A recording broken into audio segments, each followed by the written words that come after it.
கர்த்தருடைய பரிசுத்த நாமத்துக்கு ஸ்தோத்திரம். கர்த்தர் நல்லவர். ஒரு மனைவிக்காக கணவன் செய்யும் வேண்டுதல் நிச்சயமாக கேட்கப்படும் என்பதற்கு இப்பொழுது பாடப்படும் இந்த வசனம் சாட்சி. இயேசுவின் நாமம் மட்டுமே மகிமைப்படுவதாக. ஆதியாகமம் 25ஆம் அதிகாரம் 21ஆம் வசனம். மலடியாயிருந்த தன் மனைவிக்காக ஈசாக்கு கர்த்தரை நோக்கி வேண்டுதல் செய்தான். கர்த்தர் அவன் வேண்டுதலை கேட்டருளினார். அவன் மனைவி ரெபெக்காள் கர்ப்பம் தரித்தாள்.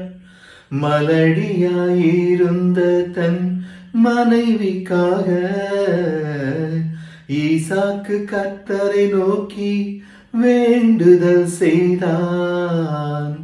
கர்த்தர் அவன் வேண்டுதலை கேட்டருளினார்.